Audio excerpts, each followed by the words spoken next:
If you think America's two-party system is totally dysfunctional, I think you're in the right place.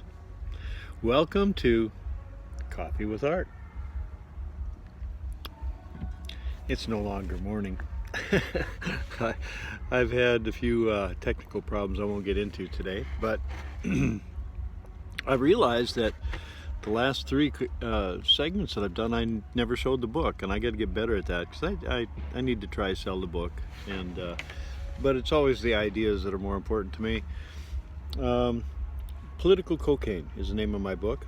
How America Got Hooked on the Two-Party System and How to Intervene. If you're picking up some sound in the background, I'm at a music festival this weekend, so that's what that is.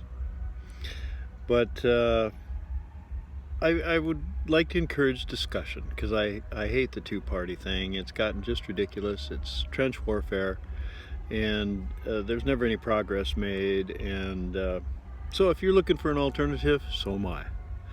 But I've got a suggested plan in here, but I don't claim to know all the answers, and I certainly don't have the financial resources to take on the powers that actually control the United States.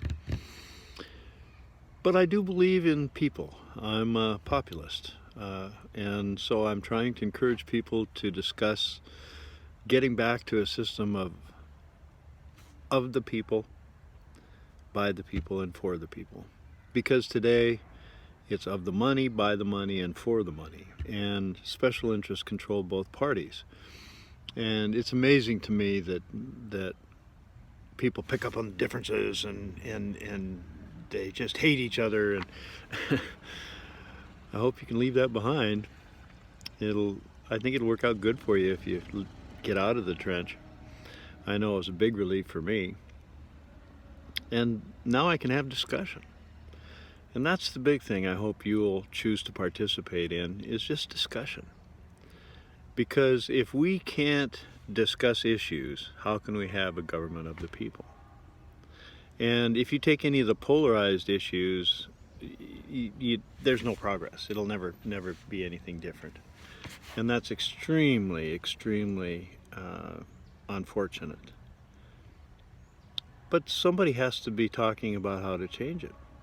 And that's what I'm hoping to do.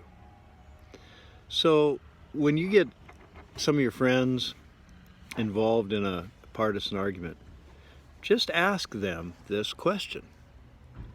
What can we do to end the partisan arguments? What can we do to find middle ground?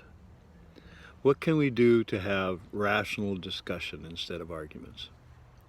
Well, I make 3 suggestions in the book that I think are very valid. Limit terms. That's the bottom line for how the parties reinforce the legalized corruption that they both maintain. And if you think that your crooks are better than my crooks is good enough, it's not for me. Voting for the lesser of two evils is still evil. So let's not do it anymore. Let's find an alternative.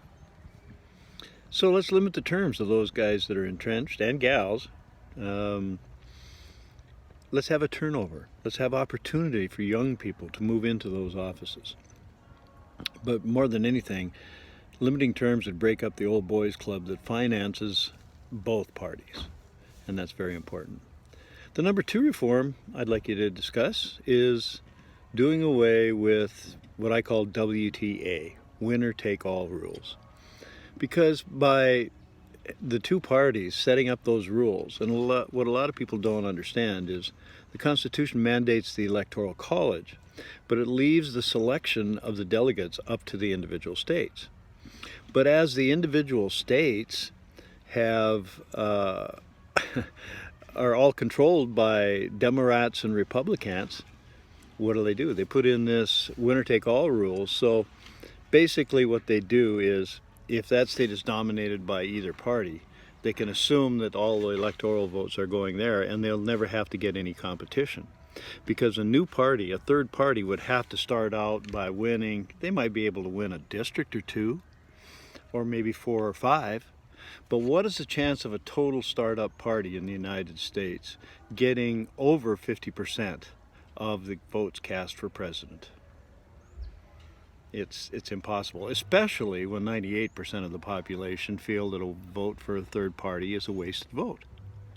But I just told you why it's wasted. Because they have contrived the market. If you went to buy your favorite item in a store or at a dealership and it was no longer there, you only had two choices, and then you found out neither of what you liked, and then you found out that those two choices you had eliminated the competition, you would be furious.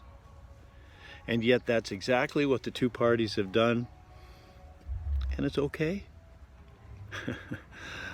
I don't get it. Let's work for choice. Let's work for competition between the parties. There's no competition now, it's just war.